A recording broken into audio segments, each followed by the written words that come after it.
This is the moment of capture.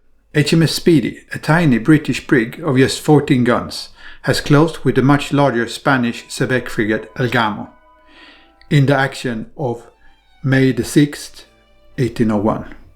It's a scene that echoes through naval history and through fiction, brought to life here in 1:700 scale.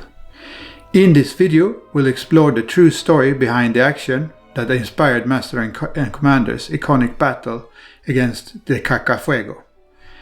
Examine the historical debate surrounding El Gamo's true strength, and walk step by step through the research and techniques used to build this diorama.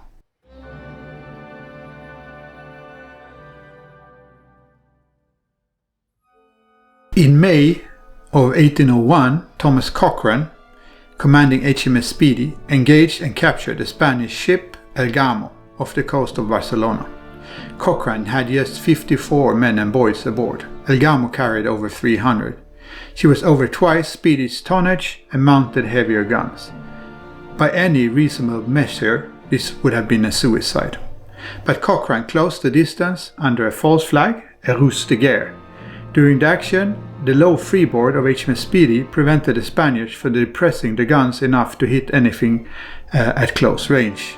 There were several boarding attempts by the Spaniards, each time thwarted by HMS Speedy pulling away and mauling the boarders with her swivels and cannons.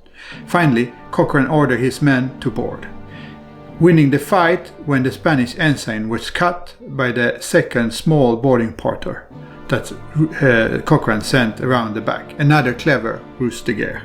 Patrick O'Brien drew heavily from this event in Master and Commander, turning it into Jack Aubrey's encounter with the Cacafuego during his first command of HMS Sophie.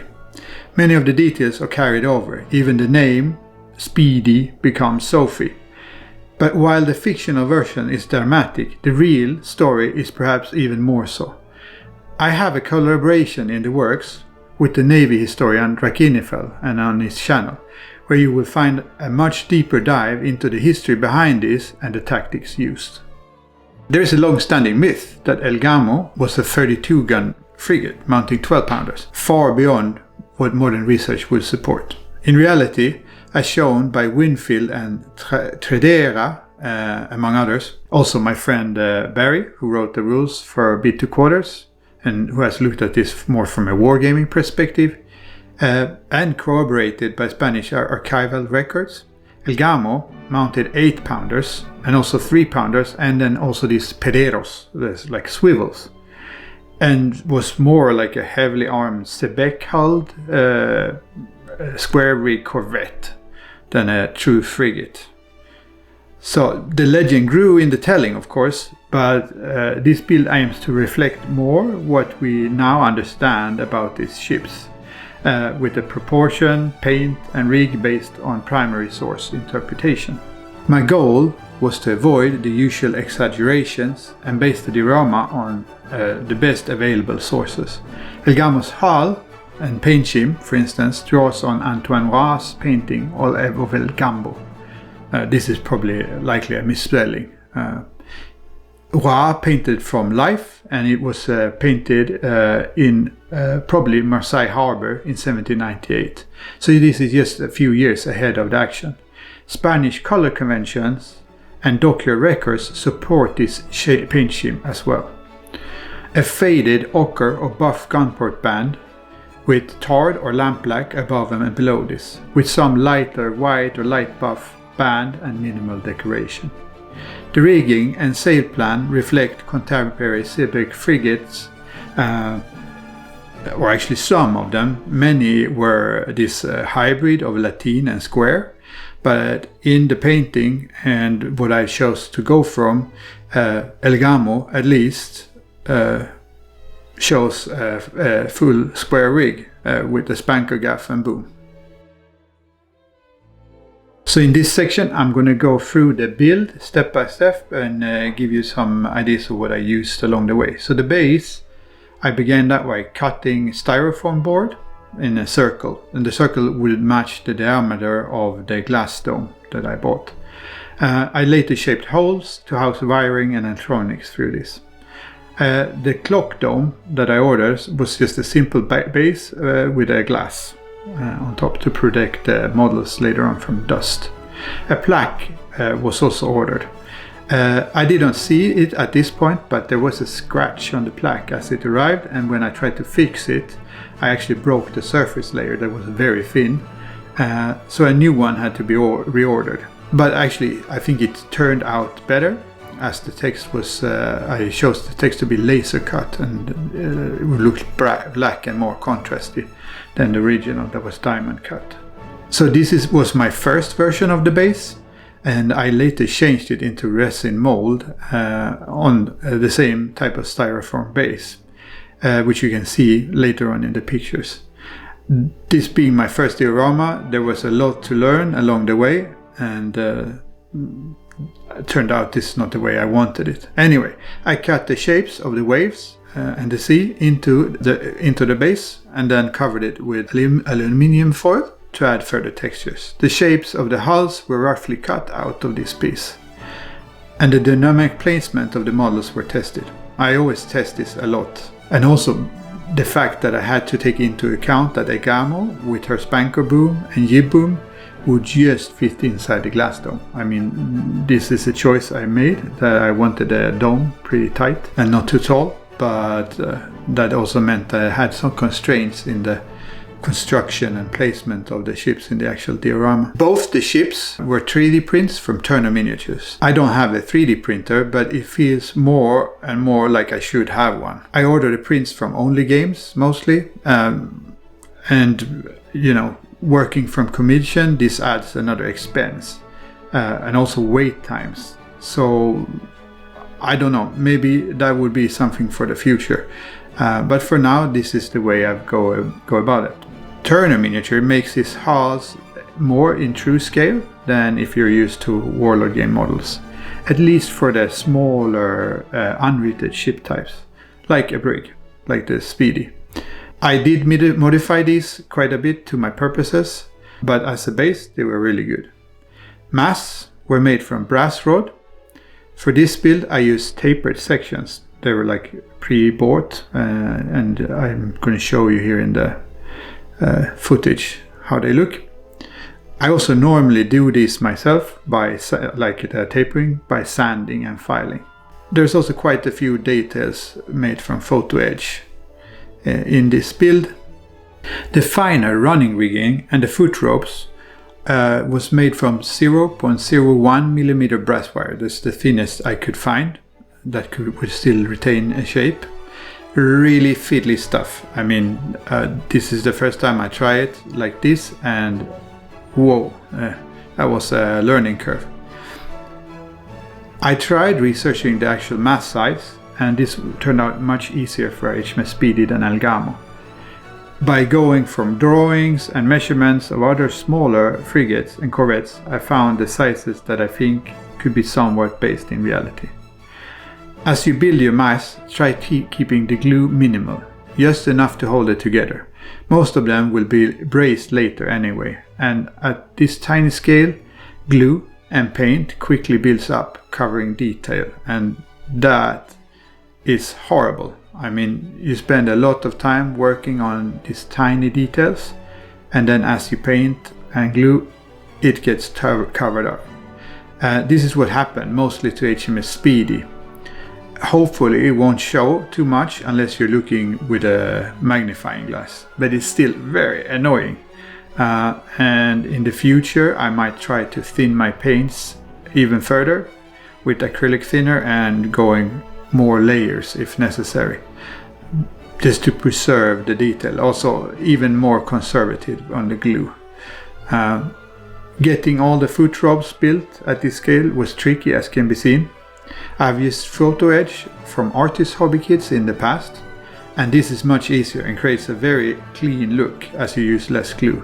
But both of the HMS Victory and the Constitution kits are getting very rare, and I have trouble finding them online even in stock, and the ones you find are very, very expensive, so that is not a viable option unless you're building a one-off for yourself. Then I can really recommend those kits because they come with a lot of nice photo edge, more so than the kit, the Victory kit I did an unboxing of recently. It comes with some nice photo edge, but nowhere near as much as the Artist Hobby kits.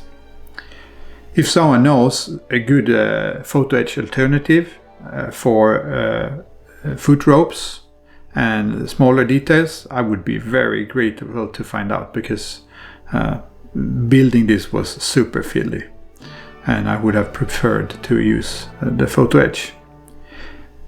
The deck furniture, including helms, grating and gun carriages, were painted before rigging to avoid obstruction. This is always the way I go about it. I keep my masts separate until it's time for rigging. So I have them on this basis with this blue tack just in place to be able to work on them, painting and working on the details. And then just before I do the rigging, I actually mount them. That's because otherwise they're just going to cover up some of the detail and it's going to be very fiddly, like adding crew. I also got a plinth for the dome. This would be used to give the whole thing a bit of height and more presence, and also more space to mount a plaque, because the plaque was kind of cramped, as you might have seen in the beginning, and also to hide the battery for the glimmer circuit LEDs. I did the last few tests to make sure that all the LEDs worked before adding them in. In the end, I ended up just using 4, as I wanted a more subtle effect, and none of the ships firing full broadsides. I also worked on the base in parallel, adding layers of paint and sea texture paints. I mean, as I mentioned, I would get tired of this. I didn't feel it was good enough, so I swapped it. It didn't have the look I was after. All this scratch building mass takes a lot of time, also normally, but especially in this build, as the gentleman I made it for is very knowledgeable, more so than me, and I have seen him do some very clean builds himself. I had felt I had to push this to another level, with cheeks and cross trees, trying to get every detail just right. I feel very sad, as I mentioned, that some of this was inevitably covered by the paint and glue later on. Also, as I build something like this, I'm constantly looking at larger scale models, real ships, replicas of real ships, old paintings, digging into dockyard records where available, and so on. It quickly becomes all consuming. But what is the purpose of your life, right? I mean, for me, I find this a lot of fun and in the end very rewarding. So if it makes me happy, why not do it? My advice is not to be happy with your first attempt. Always try to improve. If something does not meet your standards, get rid of it. And like with all art, kill your darlings. This refers to the act of removing elements from your work that you as the creator are particularly fond of and might have created early on, but does not serve the overall purpose or enhance the final work. So that is something I always, like a paradigm, I think, that I always work from, whatever I do, painting or model building, or like, watch out, like something that you might create early on and really like might be the very thing spoiling the whole overall effect. I go back and forth, trying, testing, thinking about pose and composition.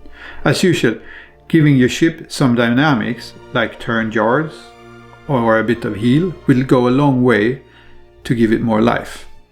A word of caution: if you're using photo edge lines, they will take some cutting and shaping if you turn the yards, especially if you're using sculpted 3D printed or sculpted by yourself, furled sails for the lower yards.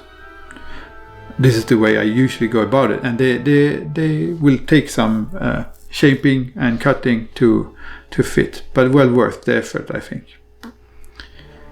I use a combination of 3D print resin, and also for this build I used UV reactive putty.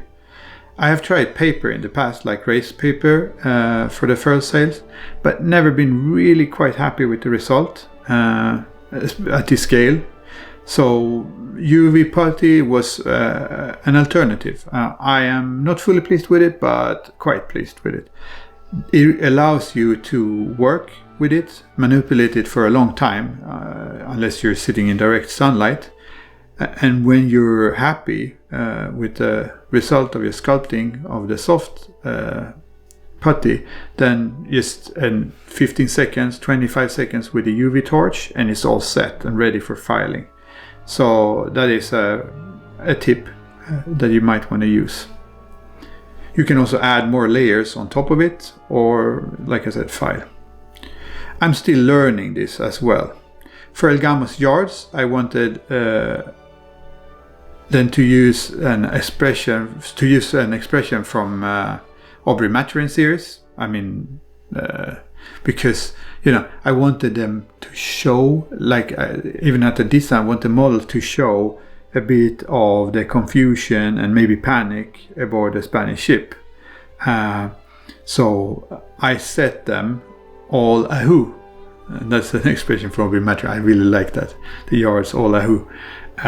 So they're not exactly aligned. I mean, I found some backing in sources for this.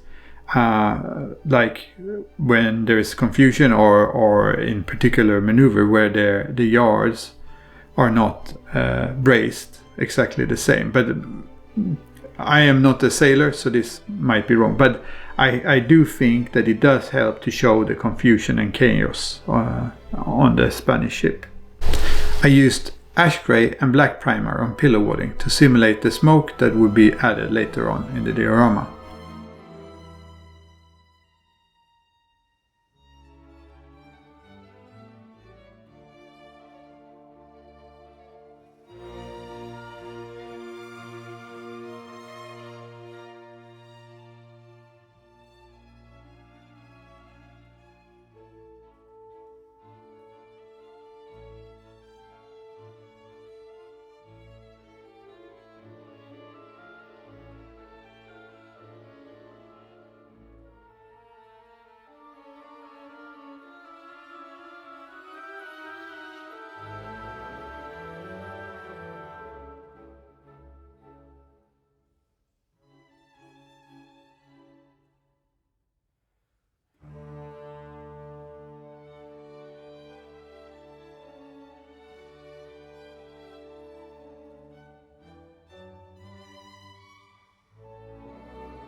I also started painting the ship's deck at this point, giving them a slightly different tones, so I didn't want the decks exactly the same. I use acrylic thinner to get the paint more runny without losing adhesion. I also use a soft tone from Army Painter, also this one actually watered down, not with the acrylic thinner, to get a shade for the planking. I find the planking too large on all models so far in this scale. I guess it's very hard, but I guess most people won't notice it, but the planking seems very large if you think about it. I poured a layer of clear resin on a mold I had made from aluminium foil. This would be the reverse. The area sculpted would actually be the top of the plate. I have seen something similar done in a larger scale on YouTube. This built up wave shapes. I also didn't want it too thick a layer, as I wanted, so I used clear resin. I wanted a paint to show on the underneath, like I do with my clear acrylic bases, painting with semi-transparent paints. And also let the bottom plate show through to add more depth, like a deeper ocean. I painted the base of the bottom of the resin mold with tones I hope represent the waters of the coast of Gibraltar, and I used a small amount of Green Stuff World's splash gel on the top to simulate splashes from the cannonballs, missing Speedy, and crests, and also the wake. The glow of cannonball from Gamo's and Speedy's cannon fire, hopefully subtly reflecting off the surrounding sea. In all, I was much happier with this look than my previous sea base. I proceeded to paint the hulls and masts of both ships. Speedy's as a disguise, using paintings by Roy of Danish merchant brigs from this time as a reference. It was not a common practice to disguise a ship this way, but it happened, and is at least supported in Cochrane's own memoirs. The hull was given a dark grey tone with a thin buff band, and this is to represent those Danish merchant brigs. The inner bulwarks and cannon mounts were left red to show the true nature of the brig to the viewer. I was testing different materials for the sailcloth in parallel, and got a tip about silk span from the gentleman I was making the diorama for. I was set on using this and the results were pretty good, but in the end I used another material. More about this later. Along the way I also created color swatches for myself, like the colors I would like to use for the crew. HMS Speedy will also tow a boat, while El Gamos were still stowed on its booms amidships. For the crew, I use photo etch World War I crew sets from Edward in the Czech Republic. These are 1/700 scale. I then repaint these to resemble crews of the Napoleonic era. Variation is key, I think, and also contrast, like the red coats of the Marines, makes them pop a bit.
While I was working on it, I came across some Egyptian papyrus in a second-hand shop I was visiting with my wife.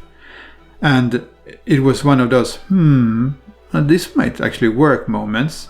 And I got a whole stack of sheets. It would probably last me years, and I didn't pay much, around $3. Anyway, this is what I ended up using, and I hope you agree that the results are quite pleasing.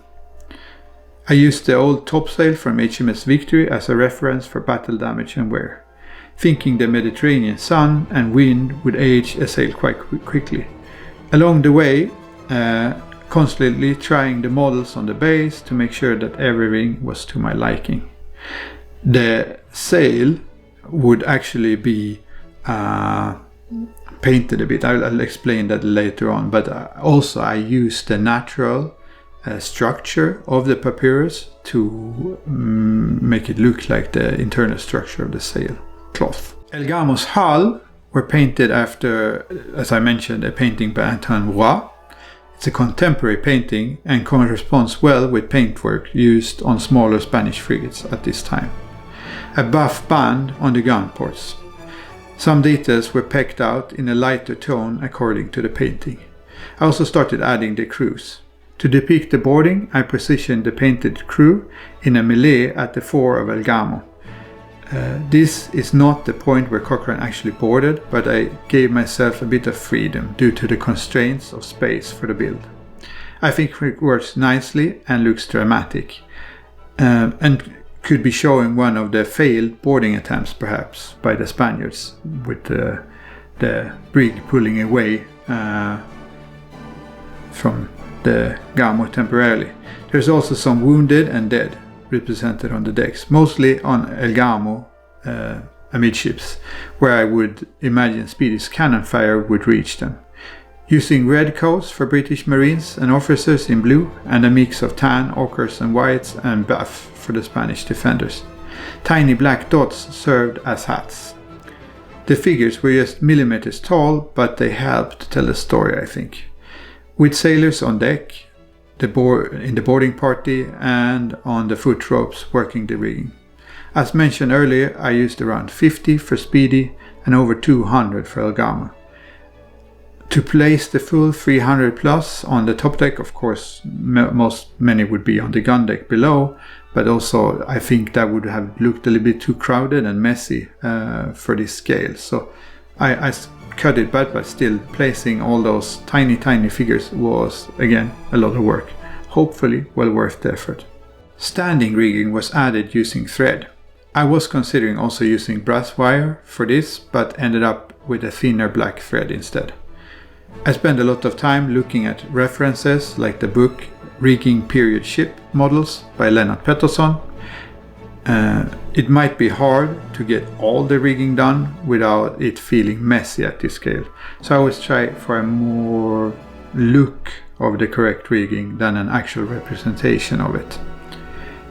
For the lifts, I used the 0.01mm brass wire that I also used for running rigging.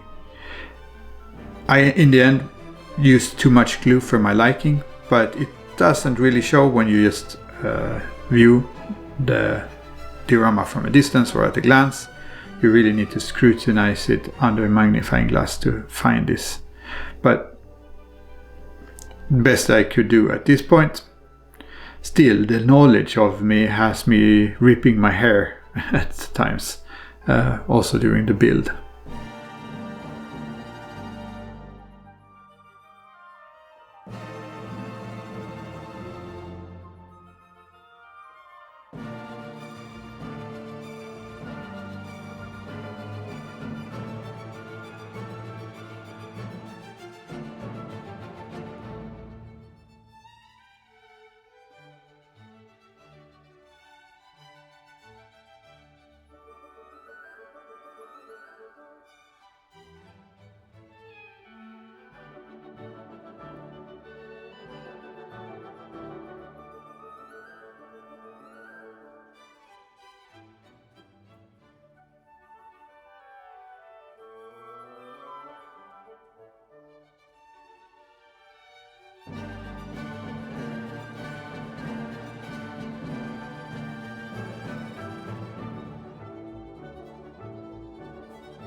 To the standing rigging, I usually add the sails.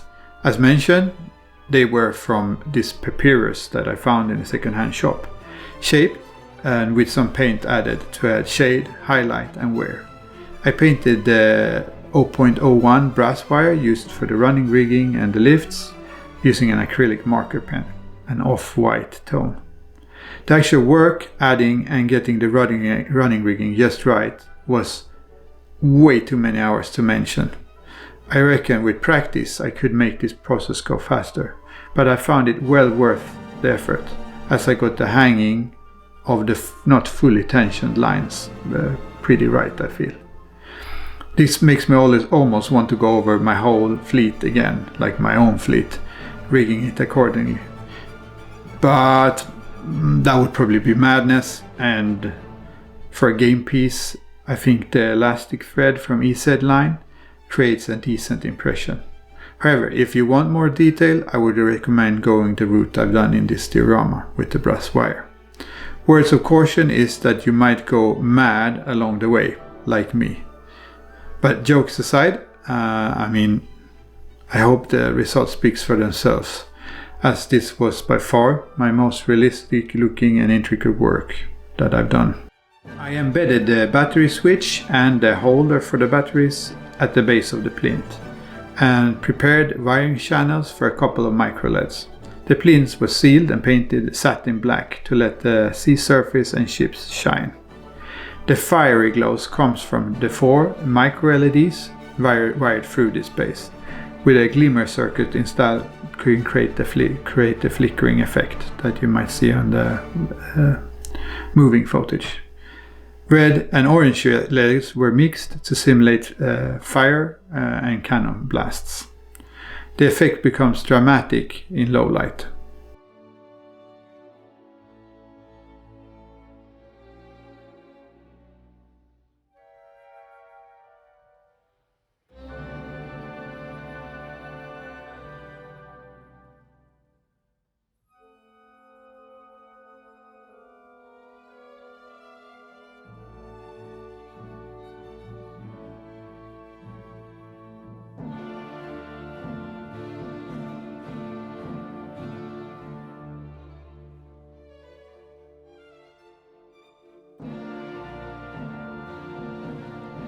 As I mentioned earlier, I might have a collaboration coming up, and I had a photo shoot of the models on a new CMAT from War Studio.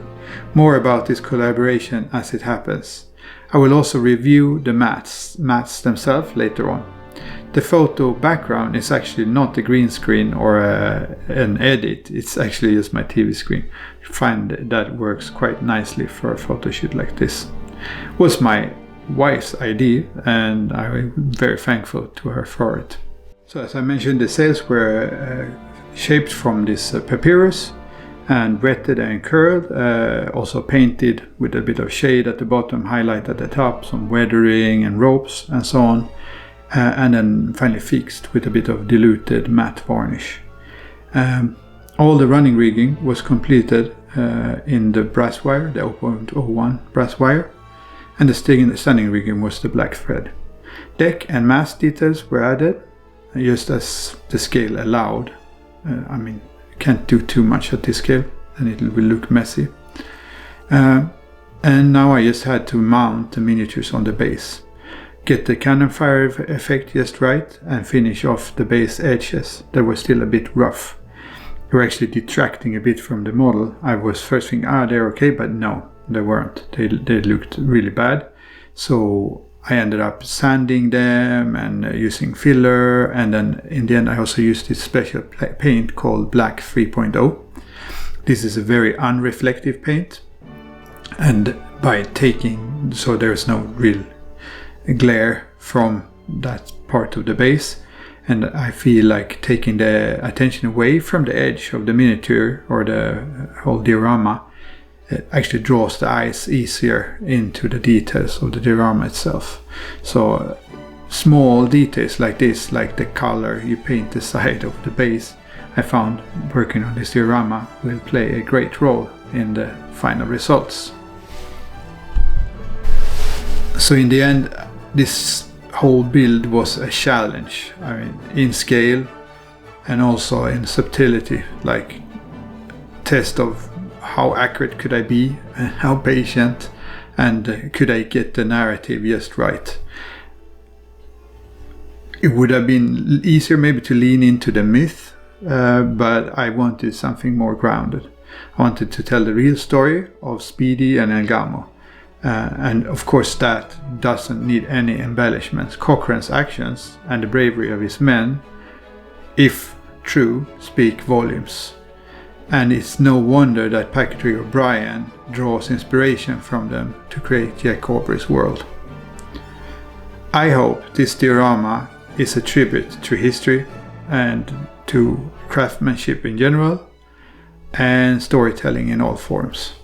And it's my sincere wish that the gentleman I made it for will be very happy with the results in the end. Until next time, and we'll see what that next time will be. I have a couple of different projects in the works, but until that time, a glass of wine with you all, gentlemen.